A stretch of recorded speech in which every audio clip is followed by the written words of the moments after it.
Hello welcome students. आज एक नए टॉपिक के साथ from topography that is transport and communication. तो आज हम लोग पढ़ेंगे different modes of transport and communication in a topographical map. यहाँ न्यू कुछ सिम्बॉल्स ऐड हुए हैं। लाइक अर्लियर मेटल रोड्स यानी जो पक्की सड़कें होती थी उनके लिए red double red lines use होता था पैरेलल, लेकिन अब नेशनल हाईवे, स्टेट हाईवे और डिस्ट्रिक्ट रोड्स इनको अलग कलर से, डिफरेंट कलर से दिखाया जाता है। So national highway with a magenta colour, state highways with a kind of orange and district highway with a colour yellow. इस तरह से अलग अलग कलर्स का इस्तेमाल किया जा रहा है रोड्स को दिखाने के लिए, मेटल रोड्स को। नेशनल हाईवेज में NH लिखा हुआ होता है।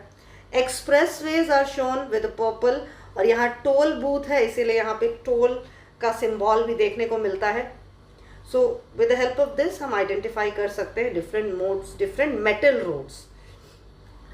Pack track, pack track is a way, एक रास्ता होता है जो जानवरों को लेकर, यानी एनिमल रियरिंग जो करते हैं वो जानवरों को लेकर यहाँ से वहाँ जाते हैं, तो रेगुलर मूवमेंट से एक रास्ता बन जाता है।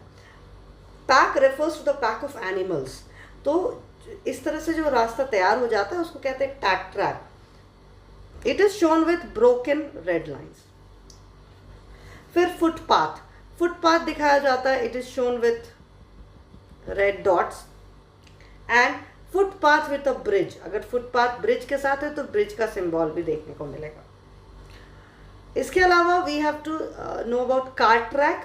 कार ट्रैक ऐसी सड़कें जो कच्ची सड़कें होती हैं जिसमें से बैलगाड़ी या फिर मोटर व्हीकल, मोटर कार भी जा सकता है, लेकिन जब वो सूखा रहे, गीले मौसम में यानी बारिश के मौसम में these roads are not fit for transport. तो ये एक रेड कलर के रेगुलर लाइन से कार ट्रैक को दिखाया जाता है। अनमेटल रोड्स, अनमेटल रोड्स को parallel, double parallel broken lines के मदद से अनमेटल रोड्स को दिखाया जाता है। मेटल रोड्स, मेटल रोड्स में सबसे पहले आ गया national highway NH, state roads, these are state roads, and these are district roads. So these are three different types of metal roads. See the national highway, state highway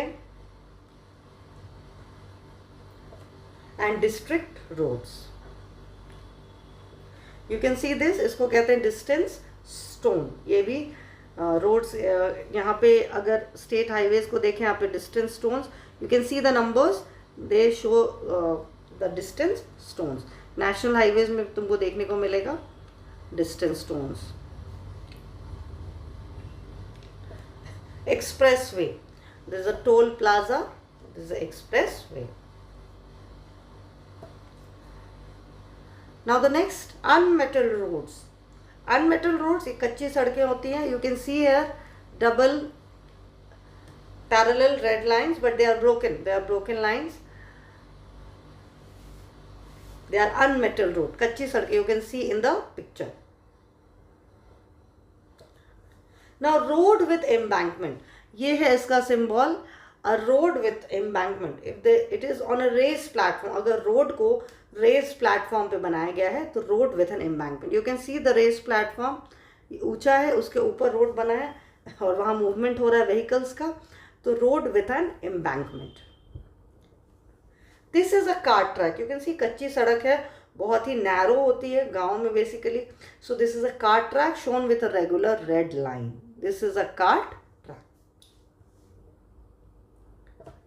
car track, अगर car track पे लिखा हुआ हो this is a car track, is written motorable in dry season, अगर लिखा है motorable in dry season, इसका मतलब this indicates seasonal rainfall, यानी किसी एक सीजन में बारिश होती है। this indicates seasonal rainfall, ये एक man made what you can say evidence है of showing seasonal rainfall. this is a man made evidence जो बताता है कि रीजन में है सीजनल रेनफॉल होता है, इसीलिए वो सिर्फ सूखे के मौसम में, ड्राई मौसम में इसमें मोटर व्हीकल्स चल सकती हैं, अदरवाइज गीले का मौसम जो होता है यानी बारिश, उस मौसम में this roads are not fit for transportation.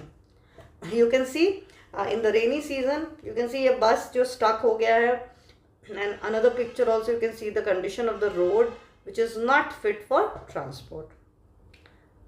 The next is footpath. Footpath is formed by the movement of people. Mostly ये picture में you can see you will find the paths already formed because of the movement of the people. So this is a footpath.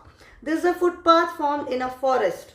अगर कोई religious place है या it's some important we can say historical monument or something where people want to reach, so in between there is a forest, so people clear their way and move. और अगर every day लोगों को यहाँ से वहाँ जाना है तो वो रास्ता बना लेते हैं, so for the foot movement of the people, so it's known as a footpath. Now footpath with a bridge, you can see bridge बना हुआ है और इस पे movement होगा. So this is mostly made for tourism purpose के लिए ज़्यादातर बनाया जाता है. Another picture of a footpath with a bridge. Now pack track, पहले ही बताया इसके बारे में. जानवरों का जो पैक होता है, एनिमल्स का ग्रुप, वो मूवमेंट करते हैं और इससे रास्ता बन जाता है. तो by the foot movements of animal जो रास्ते बनते हैं उसको कहते हैं pack track. How the railway stations are shown. So if I show you here, so you can see written यहाँ पे लिखा RS. RS indicates a railway station, and this is a railway track. यहाँ लिखा भी है Western Railway. So this is how the railway station is shown in a map. This is the symbol. RS is mentioned. Next is a causeway. अब ये causeway क्या होता है? Causeway यानी किसी कारण से उसको बनाया होता है. तो ये raised metal road होता है. This is a raised metal road over a stream or river to cross them when they are flooded. कभी कभी नदी के किनारे जो रास्ते होते हैं वो उनमें बारिश के दिनों में पानी भर जाता है. तो अगर उनको रेज करके बनाया जाए, as you can see in the picture, तो यहाँ अगर पानी भरेगा तो भी वो मूवमेंट यानी ट्रैफिक मूवमेंट को डिस्टर्ब नहीं करेगा. It will not disturb the traffic movement, क्योंकि बारिश के दिनों में भी पानी सड़क पे नहीं आएगा. इसीलिए रेज्ड मेटल रोड बनाया जाता है फ्लडिंग से बचने के लिए, mostly over stream or a swamp or a river. You can see this another causeway. Here water is there, so flooding से बचने के लिए इसको raised platform पे बनाया जाता है. Now the next is in case of communication. अगर हम लोग बात करें तो post offices are used for communication. You can see here a post box, एक symbol है. This is a symbol. It shows a post office. This shows a post office. This is a symbol for telegraph office. These are short messages that can be sent. So this is a symbol for telegraph office. Now map में अगर topographical map में अगर ऐसे लिखा हो telephone line, and you will see black dots are there. So this is how telephone lines are shown in a topographical map. It's written, इसलिए you don't need to look for any symbol. ये लिखा होता है telephone line. So it's very evident in the map. Students, so these were the symbols and different terms that shows the modes of communication and transportation in a topographical map. Thank you everyone. See you all in the next class.